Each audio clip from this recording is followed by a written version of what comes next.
of a journalist? So I suppose a little bit different for us because I guess we weren't part of the inner team, we were part of the observing team, but there every day. So it's probably 8 of us as journalists who covered it every day. So I think the thing about it for us, it was just continuous and unrelenting.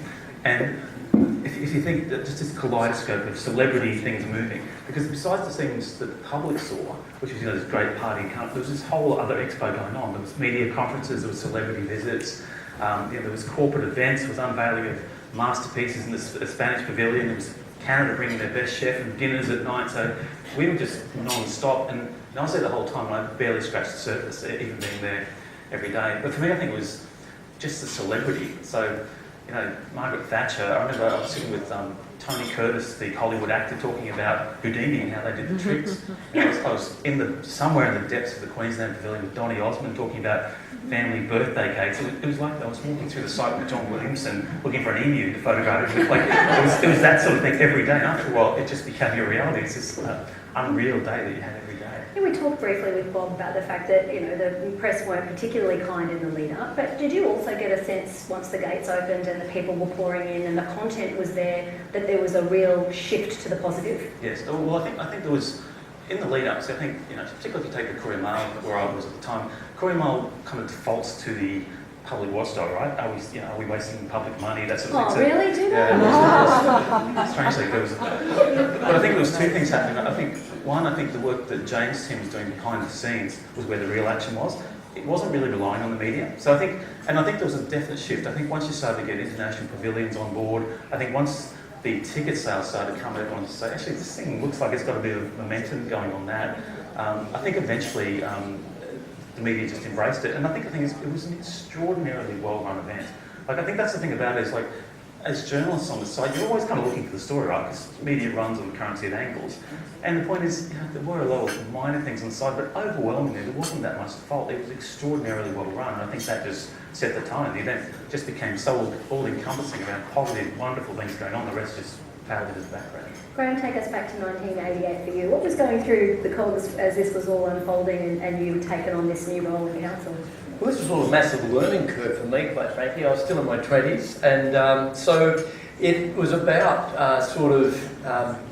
just acknowledging that there's this great world of opportunity that was there, and every day was exciting. I went a few times with Anne in a private capacity, but mostly was there in an official capacity. So Sally Ann obviously had a myriad of invitations, could not do them all with her other Lord Mayoral responsibilities, and so she kindly used to delegate to other members of Cabinet, other members of the team to represent her, and so I had the opportunity to do a couple of those, which was really good. Anything in particular stand out as a fabulous memory?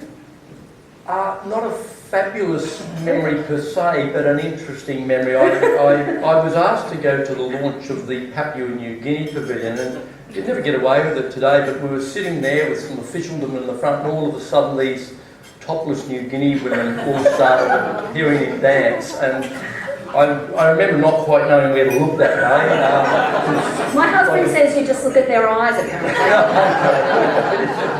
And it was part again of the great cultural learning that Expo was. So it may have been a fabulous merit, at the very least an interesting one. An interesting one. Jane, when things started actually getting rolling and you had these media conferences every day, that must have been the springboard then to 1,000 moving parts and you trying to make sure that you could orchestrate them all.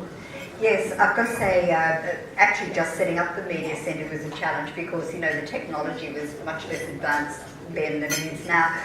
We had to accredit 6,000 journalists. And there were press conferences every day, but not just the ones we had in the media centre, the sort of thing that Shane's talked about. So it was very, very busy. But again, all local Queensland people. I'm thinking of wonderful Ian Eckersley, Angie's here, who worked in the media centre, and Greg Turnbull, who looked after all the media accreditation. And people just stepped up and did well.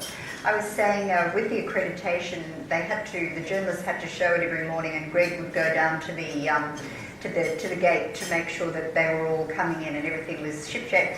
And a Swiss journalist turned up who wasn't accredited and wouldn't take no for an answer and actually bit Greg very badly. He had to be taken to the market for stitches.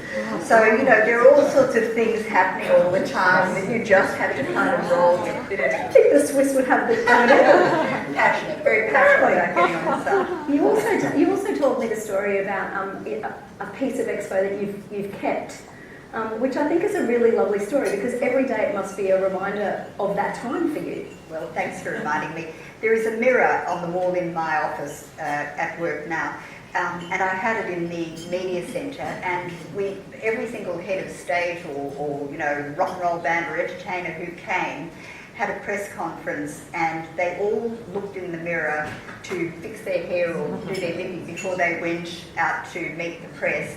And I've kept that mirror, so it's in my office, and my staff and I regularly tidy up before we go to our meetings, so it's pretty special. Is that mirror to talk?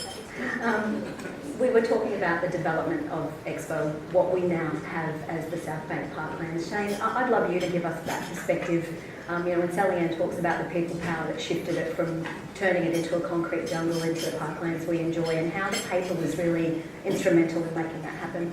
Sure, and I think the paper and a lot of others. So you've got to remember with Expo there was this real dilemma. So World Expo 88 was, I think, the first one ever set up to break even. So you don't make money out of Expos, you really don't break even out of it. They're generally an investment by a city or an area because of the promotion and the legacy of the infrastructure that goes with it.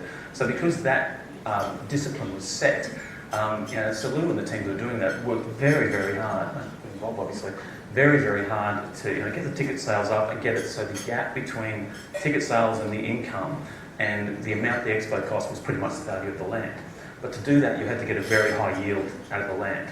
So it was all set up, and you know, it was actually announced that a consortium, I think they're called River City 2000. It was announced as actually the redeveloper of the site.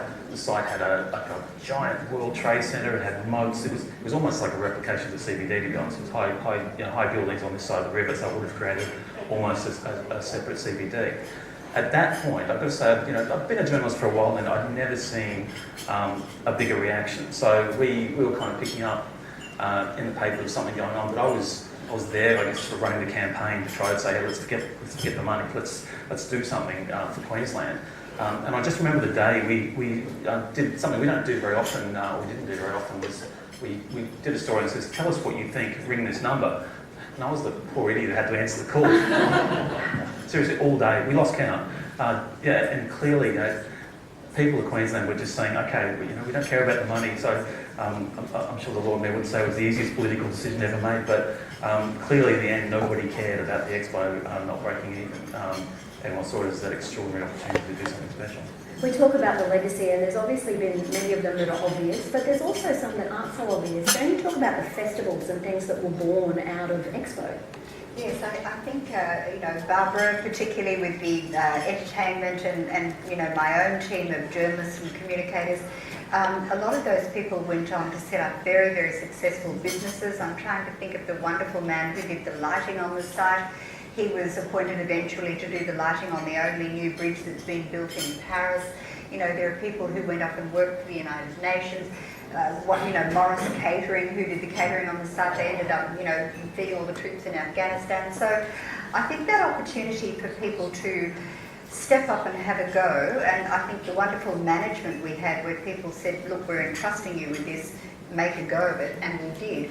I think that yielded, I think, a lot of the professional base which carried Brisbane for the next 20 years. And then there were other festivals like the Literary Festival, like Brisbane Festival. We can all trace their origins back to Expo. Back to Expo 88, yeah. So a lot of things we take for granted in our calendar of cultural events and World Expo on stage, you know, lots of things at QCAT really were born out of that wonderful event. Graham, I know now that you're really excited about this